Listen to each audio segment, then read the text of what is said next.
Hey everybody, David Guerra here. Welcome back. It is Thursday, and you know what that means. That's right, it's time for hashtag Training Thursday. Today we're going to continue on our professional etiquette or professional etiquette in the workplace. And last week I talked about how important it was for your leaders, your organization to have those that are on the front lines empowered, informed, and aware of what's going on. Because nothing... Like I said, they're the ambassadors. They're the ambassadors of your organization. They're the brand ambassadors.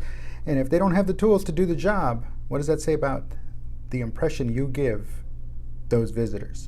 And speaking of impressions, I'm going to talk today about making those positive first impressions because, again, you only get one shot at a first impression. Sure, you can make it up. You know, you could be having a bad day.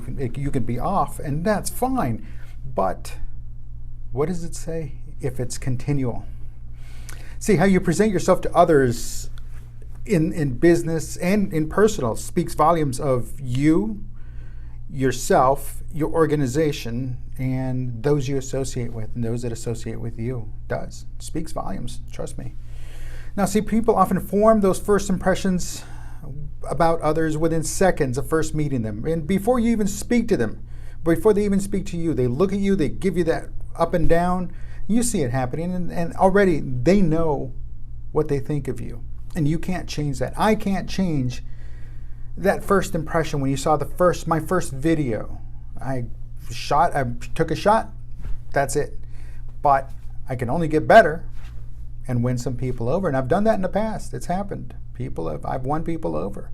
Because once they get to know me, they get to understand me. And once they understand me, well, they realize, hey, but again, this is about you and what I can do for you.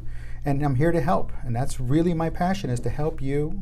And that's why I'm doing these videos, to help you get one step ahead. Because you know what? In this world, every little bit helps.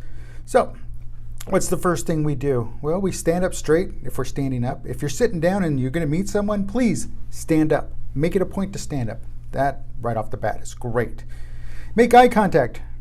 Right there, eye-to-eye contact. Always make eye contact. Turn towards the person when they are speaking. And don't just twist your body. Turn your feet. Square up with that person.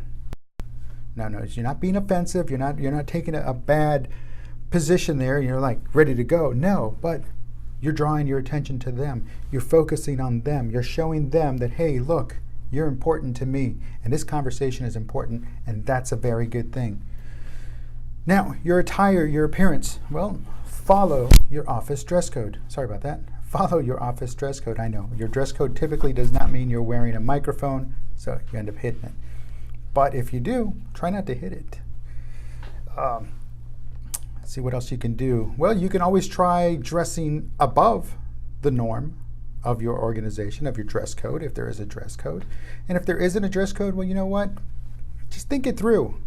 How would you like to walk into an office and they're running around in cut-off shorts and sneakers without socks on and tank tops?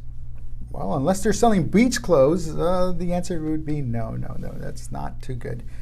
But if they're delivering and that's what they're known for doing, then that's a different story. But dress above. Now, if you carry a briefcase or a messenger bag or anything like that, keep it clean. My bag, I carry 2 bags with me at all times. My briefcase / messenger bag, I keep everything in there. I keep a laptop in there. And then my camera bag, because I have a camera right here in front of me. But keep them clean, keep them tidy. That way you're not fumbling through them. I typically take Sunday afternoons to clean them out and get rid of old stuff, archive anything I need to archive, and then we go from there. Now, the next thing we want to talk about is shaking hands. I talked about that. We're going to talk about that, shaking hands. When you shake somebody's hand, put your hand out first.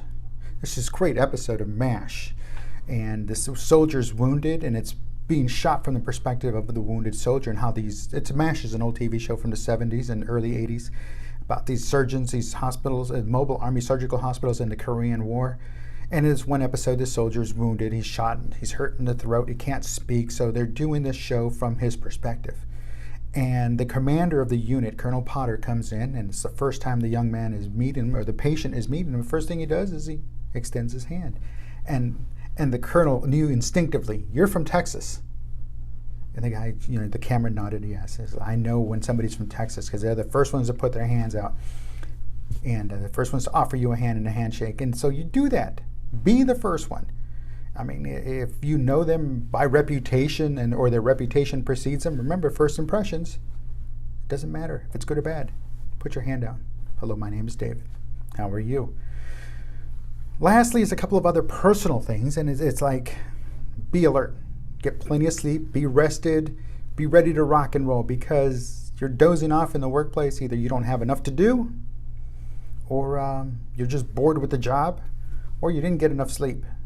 Either one of those three is terrible, because if any boss out there, any leader out there, any manager out there is like me, you see that they say they don't have anything to do. There's always something to do. Take the initiative, folks. Don't ever say there's nothing to do. Take the initiative. Always be kind and courteous. Again, whether the customer treats you like dirt, it doesn't matter. You take the high ground. You be courteous, polite, show them what the organization is invested in, and that is they invested in you, in your courtesy. Let's see. Yes, like I spoke earlier about the briefcase, Sunday afternoons. You know what I also do on Sunday afternoons is I make sure all my devices are charged. I make sure all my pens are functioning. I have plenty of writing material. I am prepared for the week. So be prepared. Do a nightly check, do a weekly check, whatever you need to do, but be prepared for the next workday, because you don't want to get caught short. You really don't, because again, you're making that first impression. It might be the last, especially if it's something big for your company. And last little bit of advice, arrive early to work, please. 5 minutes early is fine. 30 minutes, well, if they allow it, do it. But arrive a little bit early. That way when the clock hits 8 or 9 or whatever the start time is for your organization, 8:30, you're off and running. You're not trying to settle in and figure out what you're going to do. Well, listen, folks, this has been #Training Thursday, and I'm Dave Guerra. Let me know what you think. Drop me an email, leave a comment, whatever. I'd love to hear from you. I'd love to hear some feedback from you. So until next time, until next week, I'll talk to you soon. Have a great week. Peace.